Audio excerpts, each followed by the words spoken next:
Hi friends, welcome to my channel. ಎಲ್ಲರೂ ಹೇಗಿದ್ದೀರಾ? ಚೆನ್ನಾಗಿದ್ದೀರ ಅಂತ ಭಾವಿಸ್ತೀನಿ. ಈ ವ್ಲಾಗ್ ಬಂದುಬಿಟ್ಟು ಮಂಗಳವಾರ ಮಧ್ಯಾಹ್ನದಿಂದ ಸ್ಟಾರ್ಟ್ ಆಗ್ತಾ ಇದೆ. ಮತ್ತು ನಾನು ಬೆಳಗ್ಗೆಯಿಂದ ಸ್ಟಾರ್ಟ್ ಮಾಡಿ ಮತ್ತು ಮಧ್ಯಾಹ್ನಕ್ಕೆ ಎಂಡ್ ಮಾಡಿದ್ದೆ ಒಂದು ವ್ಲಾಗ್ ಬಂದುಬಿಟ್ಟು. ಅದಕ್ಕೆ ಮತ್ತೆ ಮಧ್ಯಾಹ್ನದಿಂದ ನೈಟ್ವರೆಗೂ ಒಂದು ವ್ಲಾಗ್ ಮಾಡ್ತಾಯಿದ್ದೀನಿ. ಈಗ ಮತ್ತೆ ಲೆಂತ್ ಆಗುತ್ತೆ ಅಂತ ಹೇಳಿಬಿಟ್ಟು ಮಧ್ಯಾಹ್ನ ಆಗಿತ್ತು. ಚಿಕ್ಕಮ್ಮರು ಕೂಡ ಕೆಲಸ ಬಂದರು. ಅವ್ರು ಬಂದಾಗ ಆಗಲೇ ಟೈಮ್ ಬಂದುಬಿಟ್ಟು 2:30 ಆಗಿತ್ತು. ನನ್ನ ತಂಗಿ ಕೂಡ ಇಲ್ಲಿಗೆ ಕೆಲಸಕ್ಕೆ ಬರ್ತಾ ಇರ್ತಾಳೆ, ಅಪ್ ಆ್ಯಂಡ್ ಡೌನ್ ಮಾಡಿಕೊಂಡು ಇರ್ತಾಳೆ. ಬೆಳಗ್ಗೆ ಬರ್ತಾಳೆ ಮತ್ತು ಮಧ್ಯಾಹ್ನ ಕೆಲಸ ಮುಗಿಸ್ಕೊಂಡು ಹೋಗ್ತಾ ಇರ್ತಾಳೆ ಒಂದು ಸ್ವಲ್ಪ ಹೊತ್ತು ಮನೆ ಹತ್ರ ಇದ್ಬಿಟ್ಟು. ಇನ್ನೇನು ಬಂದಿದ್ರಲ್ವ, ಬಂದಾಗ ಮತ್ತು ಇವು ಬೆಂಡೆಕಾಯಿ ಮತ್ತು ಜೋಳಿಕಾಯಿ ತೊಗೊಬಂದಿದ್ರು, ಹೊಲದಲ್ಲಿಂದ ಕಿತ್ಕೊಬಂದಿದ್ರು. ಅವ್ನು ನಮ್ಮ ಚಿಕ್ಕಮ್ಮ ಎಲ್ಲ ಕಟ್ ಮಾಡಿ ಕೊಡ್ತಾ ಇದ್ದಾರೆ ನನಗೆ. ನೀನೊಂದು ಸ್ವಲ್ಪ ತಗೋ, ನಾನೊಂದು ಸ್ವಲ್ಪ ತೊಗೊತೀನಿ ಅಂತ ಹೇಳಿಬಿಟ್ಟು ಇಬ್ಬರಿಗೂ ಡಿವೈಡ್ ಮಾಡಿದರು. ಆಗಲೇ ನನ್ನ ತಂಗಿಗೆ ಬಂದುಬಿಟ್ಟು ಚೀಲದಲ್ಲೆಲ್ಲ ಪ್ಯಾಕ್ ಮಾಡಿ ರೆಡಿ ಮಾಡಿ ಇಟ್ಟಿದ್ರು. ಇವು ನನಗೂ ಚಿಕ್ಕಮ್ಮನಿಗೆ ಅಂತ ಹೇಳಿಬಿಟ್ಟು ಸ್ವಲ್ಪ ಚಿಕ್ಕಮ್ಮನಿಗೆ ಸ್ವಲ್ಪ ನನಗೆ ಅಂತ, ಮತ್ತು ಇನ್ನೆಲ್ಲಿ ನೀನು ಬಿಡಿಸ್ಕೊಳ್ತೀನಿ, ನಾನು ಬಿಡಿಸ್ಕೊಳ್ತೀನಿ ಕೊಡು ಅಂತ ಹೇಳ್ಬಿಟ್ಟು ಎಳಿಗೆ ಮಣ್ಣು ತೊಗೊಂಡ್ಬಿಟ್ಟು ಎಲ್ಲ ಕಟ್ ಮಾಡ್ತಾ ಇದ್ದಾರೆ. ಚಿಕ್ಕದಾಗೆ ಕೇಳ್ತಾಯಿದ್ರು, ನಿನ್ಗೆ ಸಾಕಾಗುತ್ತಾ, ನಾನು ತೊಗೊಳ್ಳ ಅಂತ ಹೇಳ್ಬಿಟ್ಟು. ನಾನು ಮತ್ತೆ ಸಾಕಮ್ಮ ನನಗೇನು, ನೀನು ತೊಗೋ ಅಂತ ಹೇಳ್ತಾಯಿದ್ದೆ. ಇನ್ನು ನಾನು ಆಗ್ತಾನೆ ಬಟ್ಟೆ ಎಲ್ಲ ತೊಗೊಬಂದು ಚೆನ್ನಾಗಿ ಒಣಗಿದ್ವಲ್ವ, ನಮ್ಮ ಅತ್ತಿಗೆ ಬಟ್ಟೆ ಬೇರೆ ಒಗಿತಾ ಇದ್ರು ಅವರು ಕೂಡ. ಮತ್ತು ನೀರು ಸಿಡಿತವೆ ಮತ್ತು ಒಣಗಿದಾವೆ ಅಂತ ಹೇಳಿಬಿಟ್ಟು ತೊಗೊಬಂದು ಚಾಪೆ ಮೇಲೆ ಹಾಕಿದ್ದೆ ಮರ್ಚಿಡೋಣ ಅಂತ ಹೇಳಿಬಿಟ್ಟು. ಇನ್ನು ನನ್ನ ತಂಗಿ ಕೂಡ ಟೀ ಎಲ್ಲ ಮಾಡಿಕೊಟ್ಟೆ, ಟೀ ಕುಡ್ಕೊಂತ ಅವಳು ಕೂಡ ಬಟ್ಟೆ ಎಲ್ಲ ಮಡ್ಚಿಟ್ಲು. ನಾನು ಮಡ್ಸಿಕ್ತೀನಿ ಬಿಡು ಅಂತಂದೆ. ಬಿಡು ಮಾತಾಡ್ಕೊಂಡು ಮಡ್ಸಿಡ್ತೀನಿ ಅಂತ ಹೇಳಿಬಿಟ್ಟು ಪಾಪ ಬಟ್ಟೆ ಎಲ್ಲ ಮಡ್ಚಿಟ್ಲು. ನೆಕ್ಸ್ಟ್ ಬಂದುಬಿಟ್ಟು ಕೂಲ್ ಡ್ರಿಂಕ್ಸ್ ಎಲ್ಲ ತೊಗೊಂಡಿದ್ನಲ್ವ, ಕೂಲ್ ಡ್ರಿಂಕ್ಸ್ ಎಲ್ಲ ಇಳಿಸ್ಕೊಂಡಿದ್ದೆನಲ್ಲ, ಅದಕ್ಕೆಲ್ಲ ಫ್ರಿಜ್ಜೆಲ್ಲ ಒಂದು ಸತಿ ನೀಟಾಗಿ ಕ್ಲೀನ್ ಮಾಡಿಬಿಟ್ಟು ಬಟ್ಟೆ ಎಲ್ಲ ತೊಗೊಂಡು ಒರೆಸ್ಬಿಟ್ಟು ಎಲ್ಲ ಜೋಡಿಸ್ತಾ ಇದ್ದೀನಿ. ನೆಕ್ಸ್ಟು ಹಾಗೆಯೇ ನಾನು ಸ್ವಲ್ಪ ಸ್ವಲ್ಪ ಐಟಮು ಖಾಲಿ ಆಗುತ್ತಲ್ವ, ಆಗ ಇನ್ನೊಂದು ಸ್ವಲ್ಪ ಐಟಮ್ ತಂದಾಗೆಲ್ಲ ಮುಂಚೆನೇ ಎಲ್ಲ ಕ್ಲೀನ್ ಮಾಡಿಬಿಟ್ಟು ಜೋಡಿಸ್ತೀನಿ. ಹಂಗೆ ಜೋಡಿಸಲ್ಲ ಮೇಲೇ. ಯಾವುದೇ ಐಟಮ್ ಆಗಲಿ ಸ್ವಲ್ಪ ಧೂಳು, ರೋಡ್ ಸೈಡ್ ಆಗಿರೋದ್ರಿಂದ ವೆಹಿಕಲ್ಸ್ ಎಲ್ಲ ಓಡಾಡ್ತಿರ್ತಾವಲ್ವ, ಧೂಳು ಎಲ್ಲ ಬಂದಿರುತ್ತೆ. ಅದಕ್ಕೆ ಎಲ್ಲ ನೀಟಾಗಿ ನೋಡಿಬಿಟ್ಟು ಎಲ್ಲ ಒರೆಸಿ ಜೋಡಿಸ್ತಾ ಇರ್ತೀನಿ.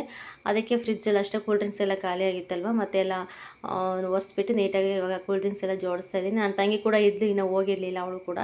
ಅದಕ್ಕೆಲ್ಲ ಅದು ಕೂಲ್ ಡ್ರಿಂಕ್ಸ್ ಎಲ್ಲ ತೆಗೆದು ಕೊಡ್ತಾಯಿದ್ವಿ. ನಾನು ಇಸ್ಕೊಂಡು ಬೇಗ ಎಲ್ಲ ಜೋಡಿಸ್ದೆ. ಜೋಡಿಸಿದ ತಕ್ಷಣ ಅವಳು ಸ್ವಲ್ಪ ತಿದ್ದು ಸಾಯಂಕಾಲ ಹಂಗೆ ಊರಿಗೆ ಹೊರಟೋದ್ಲು. ಮತ್ತು ನಾಳೆ ಬೇರೆ ಕೆಲಸಕ್ಕೆ ಬರಬೇಕಂತ ಹೇಳಿಬಿಟ್ಟು ಹೋದ್ಲವಳು. ಮತ್ತು ಅಂಗಡಿಗೆ ಕೂಡ ಬರ್ತಾಯಿದ್ರು, ಅವ್ರಿಗೂ ಕೂಡ ಕೊಟ್ಕೊಂಡು ನಾನು ಮತ್ತೆ ಮಿಕ್ಕಿದ ಕೆಲಸ ಎಲ್ಲ ನೋಡ್ಕೊತಾ ಇದ್ದೆ. ಅಂಗಡಿಯಲ್ಲಿ ಐಟಮ್ ಎಲ್ಲ ಖಾಲಿ ಆಗಿರುತ್ತಲ್ವ, ತೊಗೊಬಂದು ಅವಾಗೆಲ್ಲ ಜೋಡಿಸ್ಕೊಂಡ್ರೆ ನಮಗೂ ಸ್ವಲ್ಪ ಈಸಿ ಆಗುತ್ತೆ ಅಂತ ಹೇಳ್ಬಿಟ್ಟು ಮತ್ತು ಜೋಡಿಸ್ದೆ. ಇದು ಕೂಲ್ ಡ್ರಿಂಕ್ಸ್ ಆಗಿರೋದ್ರಿಂದ ಸ್ವಲ್ಪ ಬೇಗನೆ ಎಲ್ಲ ಜೋಡಿಸ್ಬಿಟ್ರೆ ಸ್ವಲ್ಪ ಬೇಗನೆ ಕೂಲ್ ಆಗುತ್ತೆ ಅಂತ ಹೇಳ್ಬಿಟ್ಟು ಇರೋ ಕೆಲಸ ಇರಲಿ, ಫಸ್ಟು ಎಲ್ಲ ಫ್ರಿಜ್ಜಿಗೆ ಜೋಡಿಸೋಣ ಅಂತ ಹೇಳ್ಬಿಟ್ಟು ಇಬ್ಬರು ಜೋಡಿಸ್ತಾ ಇದ್ದೀವಿ. ನೋಡ್ಬೋದು ಸಿಕ್ಕಾಪಟ್ಟೆ ಬಿಸಿಲು, ತುಂಬ ಬಿಸಿಲು ಅಂದರೆ ಬಿಸಿಲು. ಸೋಮವಾರ ನೈಟ್ ಅಂತೂ ಫುಲ್ಲು ಮಳೆ ಬಂತು. ಎಷ್ಟು ಮಳೆ ಅಂತಂದರೆ ಅದೇ ಮಳೆ ಬಗ್ಗೆನೇ ಚಿಕ್ಕಮ್ಮವರೆಲ್ಲ ಹೊರಗಡೆ ಮಾತಾಡ್ತಾಯಿದ್ರು, ಅಷ್ಟು ಮಳೆ ಬಂತು. ಇವಾಗ ಬಿಸಿಲಿರೋದ್ರಿಂದ ಕೂಡ ಇವತ್ತು ನೈಟು ಕೂಡ ಫುಲ್ಲು ಮಳೆ ಬರ್ಬೋದು ಅಂತಲೂ ಕೂಡ ಮಾತಾಡ್ತಾಯಿದ್ರು. ಅದು ಕೂಡ ಹಂಗೆ ಆಯಿತು. ತುಂಬ ಸಿಕ್ಕಾಪಟ್ಟೆ ಮಳೆ ಅಂದರೆ ಸಿಕ್ಕಾಪಟ್ಟೆ ಮಳೆ. ನಿಜವಾಗ್ಲೂ ಸುಮ್ಮನೆ ಗುಡುಗು ಮಿಂಚಿಗೆ ಸ್ವಲ್ಪ ಭಯ ಪಟ್ಟಂಗೆ ಆಯಿತು. ನನ್ನ ಮಗಂತೂ ಎಲ್ಲಿ ಎದ್ದು ಬಿಡ್ತಾನೆ, ಎಲ್ಲಿ ನಿಟ್ಟು ಬೀಳ್ತಾನೆ ಅಂತಲೇ ನನಗೆ ಭಯ ಅನಿಸ್ಬಿಟ್ಟಿತ್ತು ಸೋಮವಾರ ನೈಟು. ಬಟ್ ಅವನು ಹೆಂಗೋ ಸ್ವಲ್ಪ ಇರೋ ಜಾಗದಲ್ಲಿ ಅಡ್ಜಸ್ಟ್ ಮಾಡಿ ಮಲಗಿಸ್ತಿದ್ದೆ. ಇನ್ನೇನು ಕೂಲ್ ಡ್ರಿಂಕ್ಸ್ ಎಲ್ಲ ಜೋಡಿಸಿದ್ವಿ. ನಮ್ಮ ತಂಗಿ ಕೂಡ ಊರಿಗೆ ಹೋದ್ಲು, ಚಿಕ್ಕಮ್ಮನ ಮನೆ ಹತ್ರ ಹೋದ್ರು ಕೆಲಸ ಮಾಡ್ಕೊತೀನಿ ಅಂತ ಹೇಳಿಬಿಟ್ಟು. ನಾನು ಅದೆಲ್ಲ ಸ್ವಲ್ಪ ಎಲ್ಲ ಕ್ಲೀನ್ ಮಾಡಿಬಿಟ್ಟು ಮತ್ತು ಅಂಗಡಿ ಕೂಡ ನೋಡಿಕೊಂಡು ಬಟ್ಟೆ ಎಲ್ಲ ಫೋಲ್ಡ್ ಮಾಡಿಟ್ಟಿದ್ಲಲ್ವ ಅವಳು, ಎಲ್ಲ ತೊಗೊಂಬಂದು ಜೋಡಿಸೋಣ ಅಂತೇಳಿ ಎಲ್ಲ ಈಗ ಕಬೋರ್ಡ್ ಒಳಗೆ ಜೋಡಿಸ್ತಾ ಇದ್ದೀನಿ.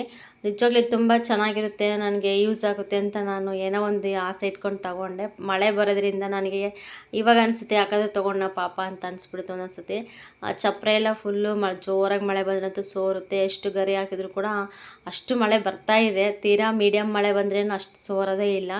ಈ ಥರ ಯಾವಾಗಾದ್ರೂ ಜೋರಾಗಿ, ತುಂಬ ಜೋರಾಗಿ ಮತ್ತು ತುಂಬ ಹೊತ್ತು ಒಂದು 1/2 ಅವರು ಇಲ್ಲ 1 ಅವರ್ 2 ಅವರ್ ಆ ಥರ ನೈಟ್ ಫುಲ್ಲು ಮಳೆ ಬಂದ್ರಂತೂ ಸೋರುತ್ತೆ. ಎಂಥ ಚಪ್ರಗಳು ಬೇಕಾದರೂ ಸೋರುತ್ತೆ. ಆ ಥರ ಆಗಿತ್ತು. ಅದಕ್ಕೆ ಏನಾದರೂ ಒಂದು ವ್ಯವಸ್ಥೆ ಮಾಡೋಣ ಅಂತ ಯೋಚನೆ ಮಾಡ್ತಾಯಿದ್ದೆ. ಒಂದು ಕವರ್ಗಿನ ತಂದುಬಿಟ್ಟು ಕವರ್ ಹಾಕೋಣ ಅದ್ರ ಮೇಲೆ ಅಂತೇಳಿ. ಇಲ್ಲಾಂದರೆ ಇದು ಅಲ್ಲಿಗೆದಲ್ವ, ಹುಡ್ಡಿಂದಲ್ವ, ಅದಕ್ಕೋಸ್ಕರ ಮಳೆಯಲ್ಲಿಂದರೆ ಸ್ವಲ್ಪ ಊತ ಬಂದುಬಿಡುತ್ತೆ ಅದು. ಮತ್ತು ಎಲ್ಲ ಕಿತ್ತೋಗೋ ಚಾನ್ಸ್ ಕೂಡ ಇದೆ ಅದು. ಇನ್ನು ಸಂಜೆ ಆಯಿತು, ಏನಾದರೂ ಮಾಡೋಣ ಅಂತ ಅಂದ್ಕೊಂಡೆ. ಅದಕ್ಕೆ ನೋಡಿದೆ, ಒಂದು ಚಿಕ್ಕ 1-2-3 ಬದನೆಕಾಯಿ ಹಂಗಿದ್ದು ಬದನೆಕಾಯಿ, ಮತ್ತು ಸ್ವಲ್ಪ 1-2-3 ಹಸಿಮೆಣ್ಸಿನ್ಕಾಯಿ ಮತ್ತು 1-2 ಟೊಮೊಟೊ ತೊಗೊಂಡ್ಬಿಟ್ಟು ಬೇಯಿಸಿ ಬಜ್ಜಿ ಮಾಡೋಣ ಅಂತ ಹೇಳ್ಬಿಟ್ಟು ಇವಾಗ ಅದನ್ನು ಫಸ್ಟ್ ಬದನೆಕಾಯಿನೆಲ್ಲ ಕಟ್ ಮಾಡಿ ನೋಡ್ತಾ ಇದ್ದೀನಿ ಹುಳ ಪಳ ಇರ್ತವೇನಂತ. ಮುಂಚೆ ಅಷ್ಟೇ ಸ್ವಲ್ಪ ಹುಳ ಎಲ್ಲ ಇರುತ್ತೆ, ಒಂದೊಂದರಲ್ಲಿ ಇರುತ್ತೆ, ಒಂದೊಂದರಲ್ಲಿ ಇರಲ್ಲ. ನೋಡಿಬಿಟ್ಟು ಚೆಕ್ ಮಾಡಿ ಬೇಯಿಸ್ಕೋಬೇಕು. ಇಲ್ಲಾಂದರೆ ಸುಮ್ಮನೆ ಉಂಡೆ ಉಂಡೆ ಹಾಕ್ಬಿಟ್ಟು ಬೇಯಿಸ್ಬಿಟ್ಟಾಗ ಮತ್ತೆ ನಾವು ಕ್ಲೀನ್ ಮಾಡಬೇಕಾದ್ರೆ ಹುಳ ಎಲ್ಲ ಸತ್ತೋಗಿರ್ತವೆ, ಅದು ಒಂಥರ ಅನಿಸ್ಬಿಡುತ್ತೆ. ಅದಕ್ಕೆ ನಾನು ಮುಂಚೆ ಅಷ್ಟೇ ಫಸ್ಟ್ ನೋಡಿಬಿಟ್ಟು ಕಟ್ ಮಾಡಿ, ಈ ಥರ ಕಟ್ ಮಾಡಿ ಹಾಕಿದ್ರೂ ಕೂಡ ಬೇಗನೆ ಬೇಯುತ್ತೆ, ಮತ್ತು ಜಾಸ್ತಿ ಹೊತ್ತು ಬೇಯಿಸೋ ಅವಶ್ಯಕತೆಯೂ ಇರಲ್ಲ. ಮತ್ತು ಉಂಡೆ ಉಂಡೆ ಹಾಕಿದ್ರಂತೂ ಸ್ವಲ್ಪ ಟೈಮ್ ಜಾಸ್ತಿ ತೊಗೊಳುತ್ತೆ, ಮತ್ತು ಗ್ಯಾಸ್ ಕೂಡ ವೇಸ್ಟು. ಮತ್ತು ನಾವು ಅದೆಲ್ಲ ಬೆಂದ ಮೇಲೆ ಆಮೇಲೆ ಇಳಿಸಿ ನೋಡಿದಾಗ ಹುಳ ಸಿಕ್ಕರಂತೂ ಅವಾಗ ಕೂಡ ಒಂಥರ ಮನಸ್ಸಿಗೆ ಒಂಥರ ಅನಿಸ್ಬಿಡುತ್ತೆ.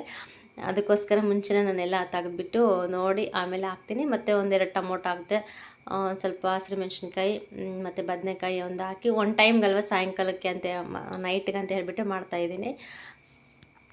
ಬೆಳಿಗ್ಗೆಂದು ಕೆಲಸ ತುಂಬ ಕೆಲಸ ಇತ್ತಲ್ವ, ಸರಿಯಾಗಿ ನನಗೆ ಟಿಫನ್ ಏನು ಮಾಡ್ಕೊಂಡು ತಿನ್ನೋಕ್ಕೆ ಆಗಿರಲಿಲ್ಲ. ಅದಕ್ಕೆ ಇವಾಗ ಸಾಯಂಕಾಲ ಹೊತ್ತು ಸ್ವಲ್ಪ ಹೊಟ್ಟೆ ತುಂಬ ತಿನ್ನೋಣ ಅಂತ ಹೇಳ್ಬಿಟ್ಟು ಬಜ್ಜಿಯನ್ನು ಮಾಡ್ತಾಯಿದ್ದೀನಿ. ಬಿಸಿ ಅನ್ನಕ್ಕೂ ಮತ್ತು ಬಜ್ಜಿಗೂ ತುಂಬ ಚೆನ್ನಾಗಿರುತ್ತೆ. ಮತ್ತು ಸ್ವಲ್ಪ ಜೋಳಿಕಾಯಿ ಇದ್ವಲ್ಲ, ಗೋರಿಕಾಯಿನೂ ಅಂತಾರೆ ಕೆಲವರು, ಜೋಳಿಕಾಯಿನೂ ಅಂತಾರೆ. ನಾವು ಅನ್ನೋದು ಜೋಳಿಕಾಯಿ, ಒಂದೊಂದು ಸತಿ ಮಿಸ್ಸಾಗಿ ಗೋರಿಕಾಯಿ ಅಂತಲೇ ಬಂದುಬಿಡುತ್ತೆ. ಅವು ಕೂಡ ಒಂದು ಸ್ವಲ್ಪ ಅದರೊಳಗೆ ಹಾಕ್ತೆ ಮಿಕ್ಸು ಚೆನ್ನಾಗಿರುತ್ತೆ. ಮಿಕ್ಸ್ ಹಾಕಿ ಮಾಡಿದ್ರೆ ತುಂಬ ಚೆನ್ನಾಗಿರುತ್ತೆ ಟೇಸ್ಟ್ ಮಾತ್ರ. ಇನ್ನೇನು ಅದು ಕೂಡ ಬೇಯಿಸಿದೆ, ಮತ್ತು ಒಂದು ಕಡೆ ಅನ್ನಕ್ಕೂ ಕೂಡ ಇಟ್ಟಿದ್ದೆ, ಎರಡು ಬೇಗ ಆಗಲಿ ಅಂತೇಳ್ಬಿಟ್ಟು. ನೋಡ್ಬೋದು ಅದೆಲ್ಲ ಬೆಂದಮೇಲೆ ಎಲ್ಲ ಡಿವೈಡ್ ಮಾಡಿದೆ. ಬದನೆಕಾಯಿ ಮತ್ತು ಜೋಳೆಕಾಯಿ, ಒಂದೆರಡು ಟೊಮೊಟೊ, ಒಂದು 3 ಹಸಿರು ಮೆಣಸಿನ್ಕಾಯಿ, ಮತ್ತೊಂದು ಸ್ವಲ್ಪ ಬೆಳ್ಳುಳ್ಳಿ, ಒಂದು ಸ್ವಲ್ಪ ಉಪ್ಪು ಅಷ್ಟೇ. ಮತ್ತು ಈ ಕಡೆ ಒಗ್ಗರಣೆಗೆ ಈರುಳ್ಳಿ ಕಟ್ ಮಾಡ್ಕೊಂಡು ಇಟ್ಕೊಂಡಿದ್ದೆ, ಅದೆಲ್ಲ ಚೆನ್ನಾಗಿ ಕಿವುಚ್ಬಿಟ್ಟು ಮತ್ತು ಒಗ್ಗರಣೆ ಕೊಟ್ಟೆ. ತುಂಬ ಚೆನ್ನಾಗಿತ್ತು. ಅನ್ನಕ್ಕೂ ಸಮೇತ ಇಟ್ಟಿದ್ದೆ ಆಗಲೇ. ಅನ್ನ ಮಾಡಿಬಿಟ್ಟು ಆಗಲೇ ಮತ್ತೆ ಸ್ಟವ್ ಆಫ್ ಮಾಡಿ ಹಂಗೆ ಇಟ್ಟಿದ್ದೆ. ಮತ್ತು ನೈಟ್ ಸ್ವಲ್ಪ ಲೇಟ್ ಆಗುತ್ತೆ ಊಟ ಮಾಡೋದು, ಮತ್ತು ಅಷ್ಟರೊಳಗೆ ತಣ್ಣಗಾಗ್ಬಿಟ್ಟಿರುತ್ತೆ ಅಂತೇಳ್ಬಿಟ್ಟು. ಮತ್ತು ನೋಡ್ಬೋದು ಸಾಯಂಕಾಲ ಅಷ್ಟೇ ಪಾತ್ರೆ ಕೂಡ ಅಷ್ಟು ಪಾತ್ರೆ ಅದು ಆವಾಗಲೇ ಎಲ್ಲ ಕ್ಲೀನ್ ಮಾಡಿಬಿಟ್ಟೆ. ನಾನು ಜಾಸ್ತಿ ಹೊತ್ತು ಇಟ್ಕೊಳ್ಳಿಲ್ಲ, ಅವಾಗೆಲ್ಲ ತೊಳ್ಕೊಂಬಿಟ್ರೆ ನಮಗೆ ಈಸಿ ಆಗುತ್ತೆ ಅಂತೇಳ್ಬಿಟ್ಟು ಎಲ್ಲ ಕ್ಲೀನ್ ಮಾಡಿಬಿಟ್ಟು ಆಮೇಲೆ ಅಂಗಡಿ ಒಳಗೆ ಹೋಗಿ ಮತ್ತೆ ಟೈಮ್ ಬಂದುಬಿಟ್ಟು 8 ಗಂಟೆ 8:15 ಆಗಿತ್ತು ಆವಾಗ. ಯಾಕೆಂದರೆ ಸೋಮವಾರ ಫುಲ್ಲು ಮಳೆ ಬಂದಿರೋದ್ರಿಂದ ಗೊತ್ತಿತ್ತು ಇವತ್ತು ಮಳೆ ಪಕ್ಕ ಬರುತ್ತೆ ಅಂತ ಹೇಳಿಬಿಟ್ಟು. ಮಂಗಳವಾರನೂ ಫುಲ್ಲು ಮಳೆ ಬಂತು, ನಿಜವಾಗ್ಲೂ ಮಂಗಳವಾರ ನೈಟ್ ಕೂಡ. ಅದಕ್ಕೆ ನಾನು ಮುಂಚೆ ಎಲ್ಲೆಲ್ಲಿ ಸೋರ್ತಿತ್ತು ಅದೆಲ್ಲ ಪಾತ್ರೆಲ್ಲ ತೆಗ್ದಿದ್ದಲ್ವ, ಬೆಳಗ್ಗೆ ಟೈಮೆಲ್ಲ ತೆಗೆದು ತೊಳೆದು ಎಲ್ಲ ನೀಟ್ ಮಾಡಿ ಇಟ್ಟಿದ್ದೆ. ಅದಕ್ಕೆ ಇವಾಗ ಅದು ಅಲ್ಲೇ ಇಡ್ತಾಯಿದ್ದೀನಿ, ಯಾವ್ಯಾವ ಪ್ಲೇಸ್ಗೆ ಏನೇನು ಇಡಬೇಕಂತ ಹೇಳಿಬಿಟ್ಟು ನೋಡಿಕೊಂಡು ನೀಟಾಗಿ ಇಡ್ತಾಯಿದ್ದೀನಿ. ನಾವು ಏನೇ ಆಗಲಿ ಫಸ್ಟಿಗೆ ಗೊತ್ತಾಗಲ್ಲ, ಆಮೇಲೆ ಒಂದು ಸತಿ ಆ ಅನುಭವ ಆದಮೇಲೆ ಗೊತ್ತಾಗುತ್ತೆ, ಮತ್ತು ಇಲ್ಲಿ ಸೋರುತ್ತೆ, ಮತ್ತು ಇಲ್ಲಿ ಏನಾದರೂ ಇಡಬೇಕು ಅಂತ. ಅದಕ್ಕೆ ಮುಂಚೆನೇ ಎಲ್ಲ ಪ್ರಿಪ್ರೇಷನ್ ಮಾಡ್ಕೊಂಬಿಟ್ಟೆ ನಾನು. ಮತ್ತು ಮೇಣದ ಬತ್ತಿ ಆಗಲಿ, ಮತ್ತು ನನ್ನ ಮಗ ಎದ್ದಾಗ ಅವ್ರಿಗೂ ಕತ್ತಲು ಥರ ಅನಿಸುತ್ತಲ್ಲ ಕರೆಂಟ್ ಹೋದಾಗ. ಹಳ್ಳಿ ಕಡೆ ಏನಂದರೆ ಒಂದು ಸ್ವಲ್ಪ ಗಾಳಿ ಮಳೆ ಬೀಸುವಾಗಿಲ್ಲ ಹಂಗೆ ಕರೆಂಟ್ ತೆಗೆದುಬಿಡ್ತಾರೆ, ಮತ್ತು ಎಲ್ಲಂದ್ರೆಲ್ಲ ವೈರ್ ಕಟ್ ಆಗೋದು, ಕಂಬ ಬೀಳೋದು ಆ ಥರ ಇರುತ್ತಲ್ವ. ಅದಕ್ಕೆ ಅವ್ರು ಮುಂಚೆನೇ ಸ್ವಲ್ಪ ಬೇಗನೆ ಕರೆಂಟ್ ತೆಗೆದುಬಿಡ್ತಾರೆ. ಅದಕ್ಕೋಸ್ಕರ ಎಲ್ಲನೂ ನಾನು ರೆಡಿ ಮಾಡಿ ಇಟ್ಕೊತೀನಿ ನೈಟು. ಮತ್ತು ಸಪೋಸ್ ನಾವು ಮಳೆ ಏನಾದರೂ ಬಂತು, ನಾವು ಎದ್ದ ತಕ್ಷಣ ಮಕ್ಕಳು ಕೂಡ ಎದ್ಬಿಡ್ತಾರೆ, ಅವಾಗ ಅವ್ರನ್ನ ಇಟ್ಕೊಂಡು ನಾವು ಮತ್ತು ಕತ್ತಲೆಲ್ಲ ಸುಮ್ಮನೆ ಹುಡ್ಕಾಡೋ ಬದಲು ಎಲ್ಲ ಸೇಫ್ಟಿಯಾಗಿ ಇಟ್ಕೊಂಡ್ರೆ ನಮಗೇನು ಬೇಕು ಅಂತ ಅದೆಲ್ಲ ಬೇಗನೆ ಸಿಗುತ್ತಲ್ಲ ಅಂತ ಹೇಳಿಬಿಟ್ಟು ಮುಂಚೆನೇ ನಾನೆಲ್ಲ ಪ್ರಿಪ್ರೇಷನ್ ಮಾಡ್ಕೊಂಡು ಇಟ್ಕೊಂಡ್ಬಿಟ್ಟೆ ನಾನು. ಈ ಮಳೆಗಾಲ ಮುಗಿಯೋವರೆಗೂ ಸ್ವಲ್ಪ ಹುಷಾರಾಗಿರಬೇಕು ಅಂತೇಳಿ ಅದಕ್ಕೆ ಮೇಲ್ಗಡೆ 2 ಪಾತ್ರೆ ಇಟ್ಟೆ. ನೋಡ್ತಾ ಇದ್ದೀನಿ ಎಲ್ಲೆಲ್ಲಿ ಸೋರುತ್ತೆ ಅಂತ ಹೇಳ್ಬಿಟ್ಟು. ಮತ್ತು ಈ ಕಡೆ ಬಂದುಬಿಟ್ಟು ಬೆಳಗ್ಗೆ ಎಲ್ಲ ಅಷ್ಟೇ ಎಲ್ಲ ಒರೆಸಿ ಕ್ಲೀನಾಗಿ ಡಬ್ಬ ಎಲ್ಲ ಒರೆಸಿ, ಮತ್ತು ಅದು ಬಂಡೆ ಎಲ್ಲ ಒರೆಸಿ ನೀಟಾಗಿ ಜೋಡಿಸಿದ್ದೆ ಡಬ್ಬ ಎಲ್ಲ. ಮತ್ತು ಅವು ತೆಗೆದೆ, ಒಂದು ಸ್ವಲ್ಪ ತೆಗೆದ್ಬಿಟ್ಟು ಎಲ್ಲಂದ್ರೆಲ್ಲ ಇಟ್ಟಿದ್ದೆ, ಕೆಳಗಡೆ ಎಲ್ಲ ಇಟ್ಬಿಟ್ಟು. ಮತ್ತು ಅಲ್ಲೂ ಕೂಡ ಏನಂದರೆ ಸೋಮವಾರ ನೈಟು ಮಳೆ ಬಂತಲ್ವ, ತುಂಬ ಮಳೆ. ಅಲ್ಲಿ ಬಂದುಬಿಟ್ಟು 1-2 ಪಾತ್ರೆ ಇಟ್ಟಿದ್ದೆ, ಅಷ್ಟು ಚಿಕ್ಕ ಪಾತ್ರೆ, ಆದರೂ ಕೂಡ ನೀರು ಬೇಗನೆ ತುಂಬಿತ್ತು. ಮತ್ತು ಎಷ್ಟು ಸತಿ 4-5 ಸತಿ ನೀರೆಲ್ಲ ಹೊರಗಡೆ ಚೆಲ್ಲಿದ್ದೆ. ಅದಕ್ಕೋಸ್ಕರ ಈ ಥರ ಆದರೆ ಕಷ್ಟ ಆಗುತ್ತೆ ಅಂತ ಹೇಳ್ಬಿಟ್ಟು ಸ್ವಲ್ಪ ದೊಡ್ಡದು ಟಬ್ ಇತ್ತು, ನನ್ನ ಪಾತ್ರೆ ಎಲ್ಲ ತೊಳೆದು ಹಾಕ್ತೀನಲ್ವ ಆ ಟಬ್ಬು, ಅದನ್ನು ಇಟ್ಬಿಡೋಣ ಅಂತ ಹೇಳ್ಬಿಟ್ಟು ಯೋಚನೆ ಮಾಡ್ಕೊತ ಆ ಟಬ್ಬ ಎಲ್ಲ ತೆಗಿತಾ ಇದ್ದೇನೆ. ಈಗ ಹೇಳೋಕ್ಕಾಗಲ್ಲ ಯಾವ್ಯಾವ ಟೈಮ್ ಏನು ಅಂತ. ಒಂದೊಂದು ಸತಿ ಜಾಸ್ತಿ ಮಳೆನೂ ಬರ್ಬೋದು, ಇಲ್ಲ ಒಂದು ಸ್ವಲ್ಪ ಕಡಿಮೆ ಮಳೆನೂ ಬರ್ಬೋದು. ಮತ್ತೆ ಮಳೆ ಸ್ಟಾರ್ಟ್ ಆದಾಗ ಅವಾಗ ಎದ್ದು ಎಲ್ಲ ಹುಡ್ಕಾಡೋಕ್ಕಿಂತ ಮುಂಚೆನೆಲ್ಲ ರೆಡಿ ಮಾಡ್ಕೊತಾ ಇದ್ದೀನಿ. ನೋಡ್ಬೋದು ಈ ಥರ ಟಬ್ ಇಟ್ಟೆ ಇಲ್ಲಿ. ಆ ಮೇಲ್ಗಡೆ ಬಂಡೆ ಇತ್ತಲ್ವ, ಬಂಡೆ ನೀರೆಲ್ಲ ಫುಲ್ಲು ಇದ್ರೊಳಗೇ ಬರ್ತಾಯಿದ್ವು. ಸ್ವಲ್ಪ ಹೆಲ್ಪ್ ಆಯಿತು. ಮಂಗಳವಾರ ನೈಟ್ ಕೂಡ ಮಳೆ ಬಂತು, ತುಂಬಾ ಮಳೆ ಬಂತು. ಆದರೆ ಸೋಮವಾರ ನೈಟ್ಗಿಂತ ಸ್ವಲ್ಪ ಕಡಿಮೆ, ಅಷ್ಟೊಂದೇನು ಇರಲಿಲ್ಲ. ಸ್ವಲ್ಪ ಲೆವೆಲ್ಲಾಗಿ ಬಂತು ಅಷ್ಟೇ. ನಿಜವಾಗ್ಲೂ ಸೋಮವಾರ ಅಂತೂ ತುಂಬ ಮಳೆ, ಎಷ್ಟು ಮಳೆ ಅಂತಂದರೆ ಸಿಕ್ಕಾಪಟ್ಟೆ ಮಳೆ ಬಂದುಬಿಟ್ಟಿತ್ತು. ಇದು ನೆಕ್ಸ್ಟ್ ಡೇ ಅಂದರೆ ಬುಧವಾರ ವ್ಲಾಗ್ ಇದು. ಬುಧವಾರ ಚಿಕ್ಕಮ್ಮ ಫುಲ್ಲು ಮಳೆ ಬಂದಿರೋದ್ರಿಂದ ಕೆಲಸಕ್ಕೆ ರಜೆ ಹಾಕಿದ್ರು, ಕೆಲಸಕ್ಕೆ ಹೋಗಲಿಲ್ಲ. ಅದಕ್ಕೆ ಇವಾಗ ನೆಲೆಲ್ಲ ತೊಳಿತಾ ಇದ್ದಾರೆ. ಅಂದರೆ ಅಲ್ಲಿ ಪಟ್ಲಿ ಮರೆಯೆಲ್ಲ ಕಟ್ಟಾಕ್ತೀವಲ್ವ, ತುಂಬ ಕೆಸರಾಗಿಬಿಟ್ಟಿತ್ತು ಪಾಪ. ಅವು 2 ದಿನದಿಂದ ಸರಿಯಾಗಿ ನಿದ್ದೆನೇ ಮಾಡಿಲ್ಲ ಹೇಳಬೇಕು ಅಂತಂದರೆ, ಅಷ್ಟು ಮಳೆ ಬಂದಿತ್ತು. ಸುಮ್ಮನೆ ನೈಟೆಲ್ಲ ಹಂಗೆ ನಿಂತ್ಕೊಳ್ತಾ ಇದ್ವು. ಕೆಳಗಡೆ ಗೋಣಿ ಚೀಲೆಲ್ಲ ಹಾಕ್ತಾಯಿದ್ವಿ, ಆದರೂ ಕೂಡ ಅವು ಸರಿಯಾಗಿ ಮಲ್ಕೊಂಡಿರಲಿಲ್ಲ. ನೋಡ್ಬೋದು ಎಷ್ಟು ಬಿಸಿಲಿದೆ ಅಂತ, ಸಿಕ್ಕಾಪಟ್ಟೆ ಬಿಸಿಲು. ಬೆಳಗ್ಗೆಲ್ಲ ಬಿಸಿಲು ಕಾಯುತ್ತೆ, ಮತ್ತು ಸಾಯಂಕಾಲ ಆಗ್ತಾ ಮಳೆ ಸ್ಟಾರ್ಟ್ ಆಗುತ್ತೆ. ಒಂದೊಂದು ಸತಿ ನೈಟೆಲ್ಲ ಮಳೆ ಸ್ಟಾರ್ಟ್ ಆಗಿಬಿಡುತ್ತೆ. ನಮ್ಮ ಚಿಕ್ಕಮ್ಮ ರಾಗಿ ಕ್ಲೀನ್ ಮಾಡೋಣ ಅಂತ ರಾಗಿ ಹಾಕ್ಕೊಂಡಿದ್ರೆ ನನ್ನ ಮಗ ಎಲ್ಲಾದರೂ ಬಿಡ್ತಾನ, ಮತ್ತೆ ಆಗಲೆಲ್ಲ ಹೋಗೋದು, ಅವ್ನು ತುಳಿಯೋದು ಚೆಲ್ಲೋದು ಹಂಗೆಲ್ಲ ಮಾಡ್ತಾಯಿದ್ದ. ನೀನು ಸವಾಸನೆ ಬೇಡಪ್ಪ, ನೀನು ಮಲ್ಕೊಂಡಾಗ ಯಾವಾಗಾದ್ರೂ ನಾನು ಕ್ಲೀನ್ ಮಾಡ್ಕೊತೀನಿ ಅಂತ ಹೇಳಿಬಿಟ್ಟು ಎಲ್ಲ ಚೀಲಿಗೆ ಮತ್ತೆ ವಾಪಸ್ ತುಂಬ್ತಾ ಇದ್ದಾರೆ. ನಮ್ಮ ಚಿಕ್ಕಪ್ಪ ಬಂದುಬಿಟ್ಟು ಬಸ್ ಸ್ಟ್ಯಾಂಡ್ಗೆ ಹೋದ್ರು. ನನ್ನ ಮಗ ನಾನು ಬರ್ತೀನಿ ಅಂತ ಹಠ ಮಾಡ್ತಾಯಿದ್ದ. ಹೇಳ್ತಾ ಇದ್ದೀನಿ, ತಾತ ಕರ್ಕೊಂಡು ಹೋಗಲಿಲ್ಲ ನಾನು ಬಿಟ್ಟು ಹೋದೆ, ನನ್ನನ್ನು ಬಿಟ್ಟು ಬಾಬಾ ಅಂತ ನನ್ನ ಹತ್ರ ಬರ್ತಾಯಿದ್ದ. ಇನ್ನೇನು ಬರುತ್ತೆ ಬಿಡು ತಾತ ಅಂತೇಳ್ಬಿಟ್ಟು ಸಮಾಧಾನ ಮಾಡಿದೆ. ಇನ್ನು ನಮ್ಮ ಚಿಕ್ಕಪ್ಪ ಬಸ್ ಸ್ಟ್ಯಾಂಡ್ಗೆ ಹೋಗಿದ್ರು. ಬಸ್ ಸ್ಟ್ಯಾಂಡ್ಗೆ ಹೋಗ್ಬಿಟ್ಟು ನನ್ನ ತಂಗಿ ಕೂಡ ಬಂದಿದ್ದು, ಅವಳಿಗೋಸ್ಕರ ಮತ್ತು ನನಗೋಸ್ಕರ ಒಂದು ಸ್ವಲ್ಪ ಚೌ ಕಟ್ಸ್ಕೊಬಂದಿದ್ರು. ಮಾಡ್ತಾರೆ ನಮ್ಮೂರಲ್ಲಿ ಮಧ್ಯಾಹ್ನ ಟೈಮಲ್ಲೆಲ್ಲ ಮಾಡ್ತಾರೆ, ತಂದು ಕೊಟ್ಟರು. ಮತ್ತು ನನ್ನ ಮಗ ಕೂಡ ತಿಂದ ಒಂದು ಸ್ವಲ್ಪ, ನಾವು ಕೂಡ ಒಂದು ಸ್ವಲ್ಪ ತಿಂದ್ವಿ. ಮತ್ತು ನನ್ನ ತಂಗಿ ಬಂದುಬಿಟ್ಟು ಸ್ವಲ್ಪ, ಚಿಕ್ಕಮ್ಮ ಹೇಳಿದ್ರು ಏನಾದರೂ ಮಾಡ್ಕೊಳ್ರಿ ಇಬ್ಬರು ಅಂತೇಳ್ಬಿಟ್ಟು. ಅದಕ್ಕೆ ನಮ್ಮ ತಂಗಿ ಇದ್ಬಿಟ್ಟು ಅಮ್ಮ ಪಕೋಡ ಮತ್ತು ಸ್ವಲ್ಪ ಹಿಟ್ಟು ಮೆಣಸಿನ್ಕಾಯಿ ಮಾಡ್ಕೊತೀನಮ್ಮ ಅಂತ ಅಂದು, ಸರಿ ಅಮ್ಮ ಅಂತ ಹೇಳ್ಬಿಟ್ಟು ಅವರೇ ಸ್ವಲ್ಪ ಎಣ್ಣೆ ಮತ್ತು ಹಿಟ್ಟು ಈರುಳ್ಳಿ ಎಲ್ಲ ಕೊಟ್ಟರು. ಅಲ್ಲಿ ಬಂದುಬಿಟ್ಟು ಚಿಕ್ಕಮ್ಮ ಏನೋ ಸ್ವಲ್ಪ ಕೆಲಸ ಮಾಡ್ತಾಯಿದ್ರು. ಮಳೆ ಬಂದಿತ್ತಲ್ವ, ಅದಕ್ಕೋಸ್ಕರ ಇಲ್ಲೇ ಮಾಡ್ತಾಯಿದ್ದಾಳೆ ನನ್ನ ತಂಗಿ. ಮತ್ತು ಈ ಕಡೆ ನೋಡ್ಬೋದು ಎಲ್ಲ ರೆಡಿ ಮಾಡ್ಕೊಂಡು ಇಟ್ಕೊಂಡಿದ್ಲು. ಮತ್ತು ಸ್ವಲ್ಪ ಪಕೋಡಕ್ಕೂ ಮತ್ತು ಇನ್ನೊಂದು ಸ್ವಲ್ಪ ಹಿಟ್ಟು ಮೆಣಸಿನ್ಕಾಯಿ ಹಾಕೋಕ್ಕೂ ಕೂಡ ರೆಡಿ ಮಾಡಿಕೊಂಡು ಹಿಟ್ಟೆಲ್ಲ ಕಲಿಸ್ಕೊತಾ ಇದ್ಲು. ಅದನ್ನು ನಾನು ವೀಡಿಯೋ ಮಾಡೋಕ್ಕಾಗಲಿಲ್ಲ ನನಗೆ.